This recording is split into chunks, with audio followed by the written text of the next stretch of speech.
Hi, welcome to Word Insight. God is good. Today, I just wanted to talk a little bit about impatience,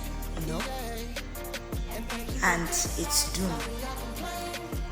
A lot of us in this life, we are always in a hurry. We want things done like that, and if we really want to enjoy the goodness of God.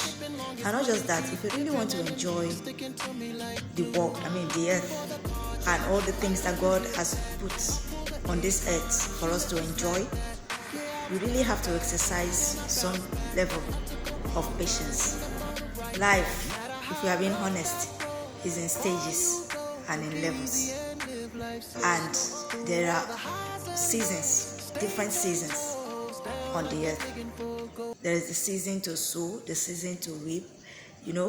We just have to understand all these little things so that firstly we will not miss it, and secondly so that we will not jeopardize our destiny. You understand? So I have a reference as usual from the Bible, a reference, someone that he was a fascinating figure actually, but he kind of messed things up for himself at the long run. And firstly, the reason he did mess up was because of his impatience. I'm talking about King Saul now. King Saul was a very fortunate person, in the Bible. He never expected that he could be in the position that he was. When he was handpicked by Samuel to be the king, he did not expect it. He was looking for his father's lost, was it a donkey now? Or I don't know, one of his father's flocks. And then he just said, okay, his servant told him, let us go and pray about it. Maybe a prophet can tell us where to look, because we have been searching everywhere. And he said, okay, fine, let's go. And they went. And they got there, and Samuel was telling them something else. And of course, he told them that the flock had been found, or the animal, or whatever, has been found, that they shouldn't worry about it anymore. And then he told him now that he's going to be the king. How shocked he was. And even when Saul wanted to introduce him to the whole Israelites, to the whole assembly of the Israelites, he went and hid. They had to go and look for him and bring him by force. So that's how fortunate he was. He did not see it coming. He did not prepare for it. It was just handed over to him. And he messed it up big time because of some little things that he was not able to work on. Firstly, it was his inability to be patient. He was always in a hurry. This was the reason he went against the commandment of God too, his impatience. The first time he displayed this was in the book of 1 Samuel chapter 13. When he was waiting for Samuel, he was supposed to, they were at war with the Philistines.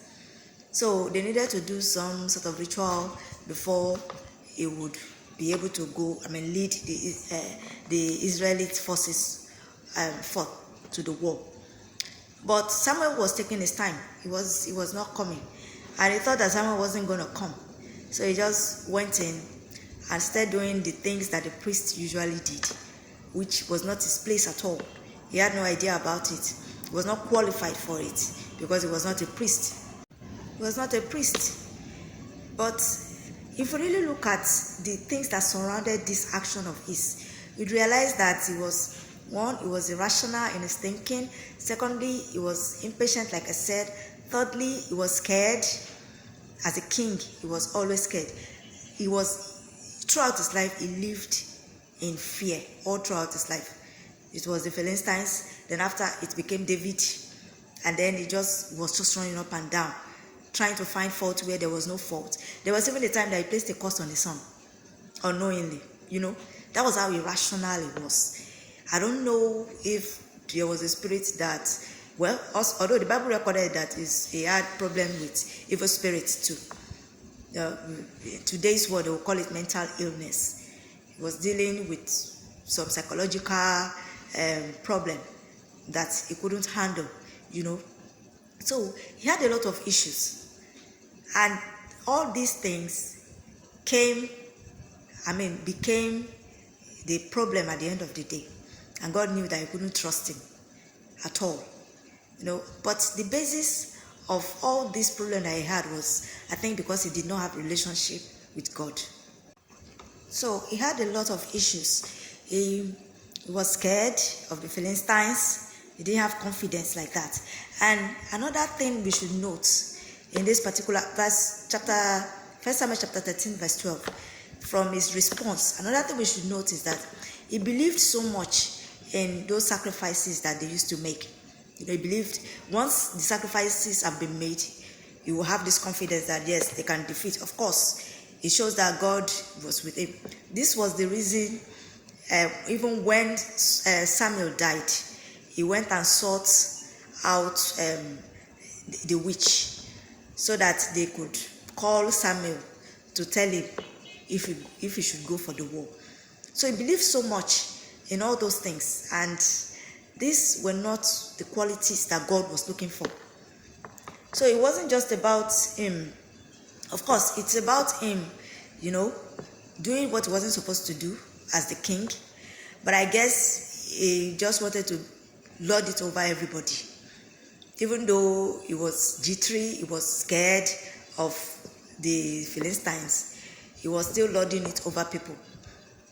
Because even the other priests that were there told him not to do that, but he didn't listen to them. He felt, yes, I'm the king, I can do anything, which is obtainable today from all these kings that you see. The Yorubas will say that Oba Bale Bubum. I tell you, there are some things that Oba do not baleo, don't even think it. So all these kind of things are what gave them the power. This temerity, the boldness to think that they can do whatever they wanted to do and get away with it. He thought that he could do the priestly job, the priestly duty, and get away with it. But he did not. Because of that, he was rejected immediately. God cancelled him immediately. So impatience is a very, very bad vice to have. We must have this ability to be patient with God. Yes, Samuel was running late, but he should have exercised a little bit of patience. And even if Samuel did not show up, he should still have gone to the war. God will still be with them. It was not necessary like that Samuel had to perform the sacrifices before God will answer. God was always with the Israelites. The only thing I needed to do was just pray to God, ask him to go with them, and that's it. It's not about the sacrifice. It is about the faith that we have in God. That's one thing we need to know. A lot of churches today, they believe so much in, we buy oil, we will light candle, we will do this, we will use water. So they have shifted their faith from God to that water, shifted their faith from God to that oil, shifted their faith from God to that candle. And now, unknowingly to them, they are worshipping the candle and the oil and the water, which is not supposed to be the case. Those were just means to an end. God can use anything to look at all the miracles that Jesus Christ did in the Bible. I don't think many of them were not the same. The way he healed the guy that was born blind was different from the way he healed blind Bartimaeus. He only spoke the word to blind Bartimaeus. But the one that was born blind, he had to use sand, spat into it, to put and rub it on his face before he could get his sight back. So you see, it is not about that particular thing. It is about the God that has asked you to use that particular thing. We must shift our face, shift our eyes, shift our focus from an inanimate object to the God who owns all, who can do all. We'll continue this discussion by the grace of God next week. Thank you.